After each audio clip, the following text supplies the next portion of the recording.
Climbing out of your rank can be very difficult, but you can make it easier by choosing certain characters. Personal preference is very important to consider when choosing your hero, but some heroes just have more care potential than others. So in this video, I'll break down the best and worst tanks at each rank for climbing. Allow me to introduce myself first. My name is ChronoDota and I'm a former professional main tank player and current full-time streamer and content creator.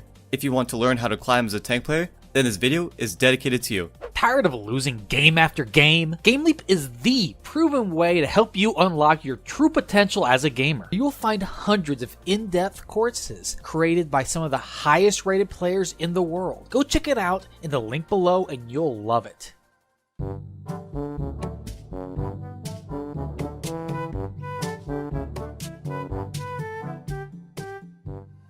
Bronze, the rank where anything goes. There's no semblance of meta or team compositions, no focus fire, no comms, and overall, Bronze is just a clown fiesta where anything goes. Truthfully, you could pick any tank and dominate the opponents, but Roadhog is probably your best bet. What's not to love about the big boy? He's incredibly tanky, he deals great burst damage, and he even has a one-shot combo against squishy characters when you combine his hook with a point-blank shotgun shot. All of these combined means that you can have a huge impact on the outcome of the game, giving you a higher chance to win and climb out of Bronze if you're better than the average Bronze player. One last thing, we know that in Bronze your healers won't know what the heck is going on, so Roadhog's take a breather ability is a huge plus. No longer do you have to rely on your Bronze teammates to heal you, you can take matters into your own hands. Overall, Roadhog is a great pick that comes with a ton of playmaking potential, so if Roadhog is the best pick to carry, what is the worst hero to pick? It's between D.Va and Zarya. These are the two tanks that tend to be more supportive in nature. They have less outright impact on the game. D.Va has more consistent damage, but a Zarya with a decent amount of charge can actually carry pretty hard. Because of that, I'm gonna have to say that the worst tank for climbing out of Bronze is D.Va. Zarya just has more oomph, and can dictate the pace of the fights much better than D.Va, especially at the lower ranks.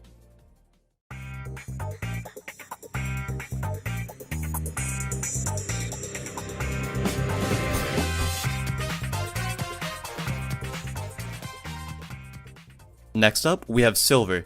Silver is just like Bronze, but the players are ever so slightly sharper. The big thing to note is that they still lack teamwork, coordination, and focus. Because of all this, I'd say that Roadhog is also the best tank in Silver. A flanking Roadhog is going to absolutely wreak havoc on the enemy's backline. You can abuse their lack of teamwork and little by little tear them apart. Don't always stand in the front line with your fellow tank, but make sure to actually set up flanks so you can exploit their weakness. Just like in Bronze, D.Va is the worst for climbing for reasons that we already talked about. When you're trying to climb and carry your teammates, you need to pick heroes that have the biggest individual impact on the game, and D.Va just doesn't fit the job description. Keep the hog train going all the way to gold.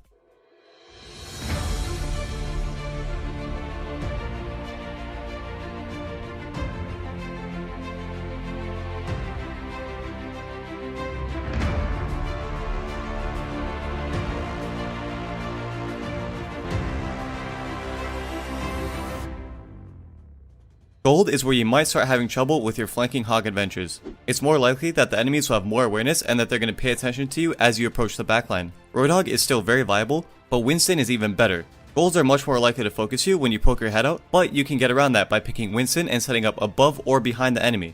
In the gold rank, people play on autopilot and they almost always forget to clear corners and high grounds. If you can sneak into the backline as Winston without committing your movement ability, you will do so much more than a flanking Roadhog ever could. Flanking as Roadhog is much more one-dimensional, but picking Winston lets you be a consistent threat if you abuse map geometry and the enemy's lack of awareness. In gold, it's pretty common for the DPS and tanks to leave the supports to die when they get dove. You can exploit this by diving the supports when you see that the tanks and DPS are trying to focus targets. If you're gonna play Winston, make sure you play him as a flanker first and as a diver second.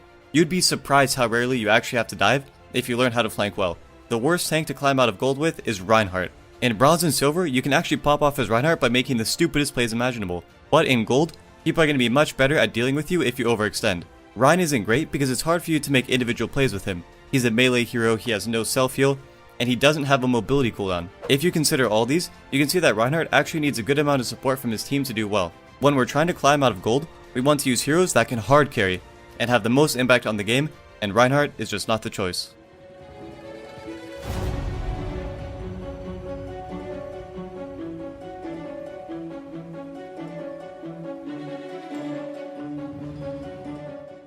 At Platinum is where we start seeing some semblance of proper team compositions and some players take the game more seriously. You're more likely to get scouted and forced out if you try to flank, but it's still doable. For anybody trying to climb out of this rank, I highly recommend learning Wrecking Ball. Hammond is a high mobility hero that can viably fit into almost any team composition.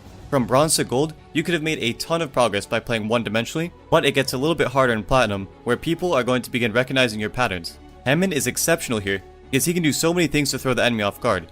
You can slam and go for a hard engage, you can be annoying and pressure the backline with your quad cannons, and you can even just roll around and displace enemies. With so many opportunities at your fingertips, you just need to know which playstyle to adopt based on the situation. If you have dive DPS, then you want to lean towards the sides of setting up slams and diving.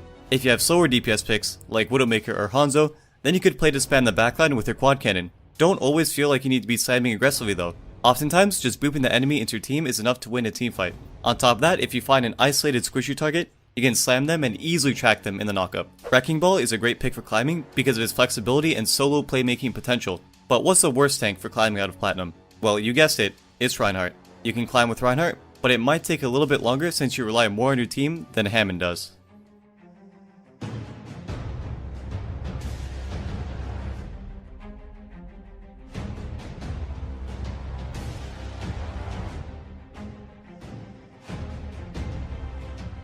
Diamond is usually the rank where people realize that they're decent at the game and they try to take it to the next level. Often they have decent mechanics but lack a lot when it comes to game sense and positioning.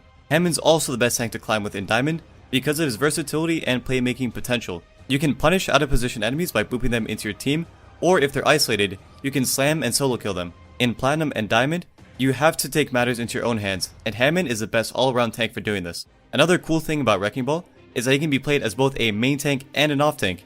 You can pair him with a Winston and go for dives, but you can also pair him with an Orisa and just focus on being a nuisance to the enemy team. Learning Hammond may be difficult, but it's well worth it because he can slot into many different team compositions and be extremely effective.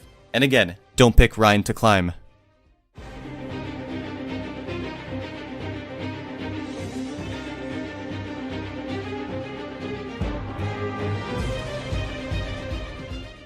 Hey, congratulations on reaching Masters. Only 500 more SR to reach GM. Players at this rank are actually fairly good and can play at a GM level on a good day. You can keep one-tricking Hammond if you like, but I have a hot take. The best tank for climbing out of Masters is Sigma. I know, he's not even on the live patch at the time of making this video, but I have over 50 hours played on him at the top of the P tier ladder with some insane stats. All I'm going to tell you is that he has some crazy potential if you put the time and effort into learning him. Sigma has a ton of carry potential because of his high burst damage and instant shield. With Sigma, you want to set up off angles as much as you can, so that you can have a sightline onto the enemy's backline. With Sigma, the last thing that you want to be doing is shooting shields. If you manage to get a clear angle onto a squishy target, then you can one-shot them with the accretion into left foot combo, which deals exactly 200 damage. Sigma is hard to play, but if you can get a good grip on his kit, you can definitely climb out of Masters and even into Grandmaster. Sigma has sort of a kitey playstyle. You almost always want to stay at medium distance from the enemy. Any closer and you're at risk of getting absolutely run over with your measly 400 HP. If they try to force you out of the flank, then you can keep repositioning your shield backwards as you disengage. Again, Reinhardt is a worse character to climb with because he requires resources from his team, and the meta right now is more centered around Orisa Hog and dive comps, and they don't really give Ryan a chance to shine.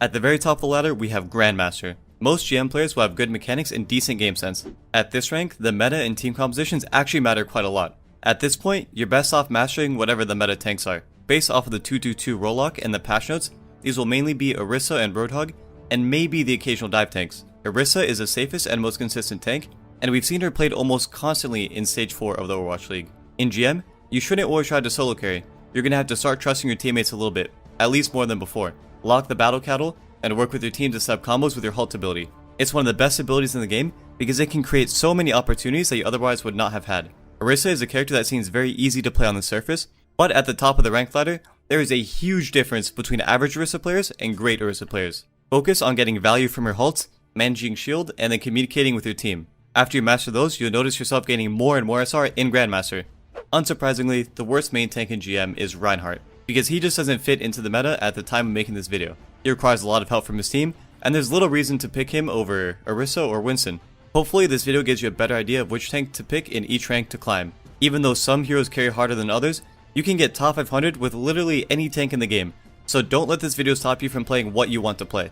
Make sure to give the video a like and subscribe if you enjoyed it, and I'll see you in the next one. GameLeap is the proven way to help you reach your desired rank fast. Our website, GameLeap.com, is the most comprehensive library of pro player guides available. You'll find dozens of in-depth courses that are carefully crafted by players in the top 500 bracket, so you can start winning a lot more of your games. Get your membership today at 25% off. It costs about the same as a Twitch sub, so you can get much more value in return. We're so confident in our product that if you don't like it, we're happy to issue a full refund. So get your membership today by clicking right here. See you on the inside.